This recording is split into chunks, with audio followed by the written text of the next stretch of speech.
David Founkinos. Bonjour. Je vous ai volé quelques minutes, c'est Avec très plaisir. gentil.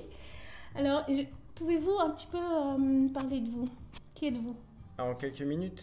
En Là, on est en très peu de temps, Suisse. en Je suis quelques venu pour phrases. le Salon du Livre, pour mon dernier livre, La famille Martin, au Salon du Livre de Genève. En quelques phrases, je suis écrivain et puis aussi réalisateur. J'ai fait 2 films et je viens de terminer le tournage du dernier. Voilà. Le dernier s'appelle? Ça s'appelle Les Fantasmes. Ça sera un film sur les fantasmes sexuels avec beaucoup d'acteurs et ça sortira l'année prochaine. D'accord. Alors, votre livre, ça s'appelle La famille Martin. Est-ce que vous pourriez le résumer en quelques mots? Une phrase ou deux? Ok, alors c'est un roman, voilà. Non, c'est l'histoire d'un écrivain, peut-être moi, peut-être pas, qui en panne d'inspiration, en tout cas se lance un défi de descendre dans la rue. C'est à vrai dire quelque chose que j'ai fait vraiment, descendre dans la rue et d'arrêter la première personne venue pour que cette personne devienne l'héroïne de son roman. Et c'est vrai que voilà le point de départ. Je rencontre Madeleine Tricot, qui est une femme de 82 ans, puis elle me fait rencontrer après toute sa famille. Et donc c'est un livre qui est inspiré d'une famille réelle. Je raconte toutes les histoires. Vous mettez un écrivain dans une famille et tout dérape. Pourriez nous expliquer pourquoi vous avez voulu aborder ce sujet, comment vous avez eu cette idée? D'accord, c'est vraiment un livre plutôt ludique sur l'écriture d'un roman. C'est un peu le laboratoire d'écriture d'un roman, puisque c'est un auteur qui s'amuse avec ses personnages, qui est malmené par ses personnages, dont l'intrusion au sein de la famille Martin va provoquer beaucoup de remous. Il va y avoir beaucoup notamment dans le couple entre Patrick et Valérie Martin. Et donc, c'est aussi un livre sur la nécessité d'être dans le divertissement tout le temps. Donc, le narrateur, l'écrivain, se pose tout le temps la question de savoir si ce qu'il est en train de raconter est intéressant ou pas. Donc, fait tout pour rendre ses personnages palpitants. Est-ce que vous avez un auteur qui vous inspire ou un livre que vous auriez à nous conseiller? Il y a beaucoup d'auteurs, mais puisque là on est en Suisse, je vais penser à Albert Cohen, que j'ai tellement lu entre 16 et 20 ans et qui a été une grande influence pour moi. Mais les auteurs russes, Dostoïevski notamment, ou Philippe Ross, beaucoup d'écrivains qui ont été importants. Forcément, quand on écrit, on est avant tout un lecteur, un boulimique de lecture. Dans le livre, par exemple, Kundera, voilà, aussi, il a été très important pour moi. Beaucoup d'écrivains. Quel est votre processus d'écriture? Du coup, dans ce dernier livre, comment vous avez fait? Vous avez interrogé? Je pense que j'ai pas de processus, j'ai pas de méthode. Je crois pas qu'il y ait un mode d'emploi. J'écris plutôt, je veux dire, le matin ou dans les trains. Bon, cette année, c'était un peu compliqué. Mais sinon, j'ai le sentiment qu'un roman s'écrit même quand on l'écrit pas. Il y a quelque chose qui est de l'ordre de l'obsession, qui est incessant. Quand on est rentré dans un roman, moi, j'ai le sentiment que le roman continue tout le temps dans ma tête. Là, j'étais très excité par cette famille Martin, avec tous ces personnages, et dont certains qui sont réels, en tout cas avec qui j'ai pu échanger. Donc, c'était assez excitant comme projet.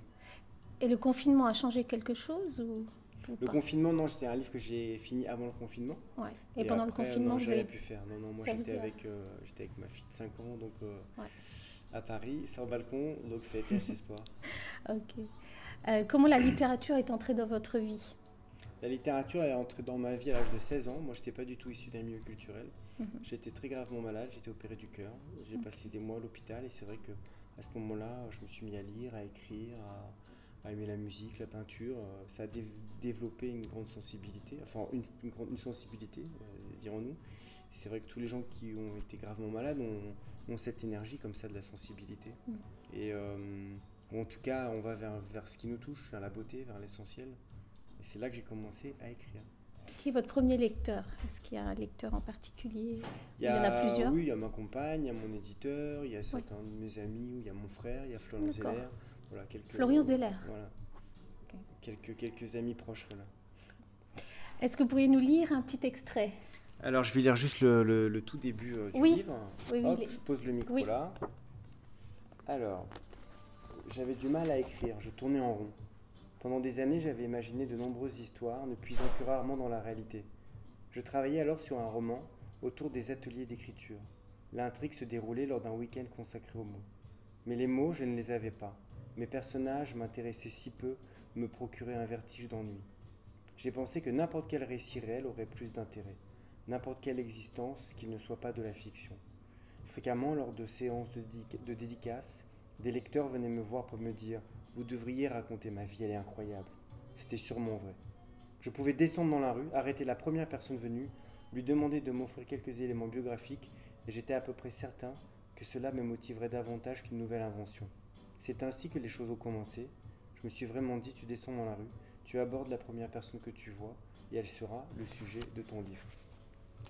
Voilà le tout début. Merci. Alors, on va terminer. J'ai vu qu'au début du livre, il y a une citation de Milan Kundera. La valeur d'un hasard est égale à son degré d'improbabilité. Qu'est-ce que vous pouvez nous en dire? C'est une phrase qui évoque le fait que parfois souvent la vie est plus improbable que la fiction. Parfois, dans le livre, j'écris des choses, et si ce n'était pas vrai, on pourrait douter de la crédibilité de ces faits. Il y a quelque chose de totalement improbable dans le réel, et c'est vrai que c'est un écrivain qui part à la recherche du réel, ce livre-là, donc le réel lui permet peut-être d'aller encore plus loin que la fiction. Alors, je reviens pour terminer. J'aimerais juste savoir, j'ai cru comprendre que vous aviez un objet porte-bonheur et j'ai trouvé ça marrant. Ah bon? Non. Non, là j'ai un masque qu'on m'a donné du salon du livre qui est très bien, mais sinon c'est pas un petit étui à bonbons, un truc comme ça, j'avais vu ça. Ah oui, on m'a demandé. Comment ça s'appelle? Oui, dans une émission de France 2, on m'a demandé d'apporter un objet.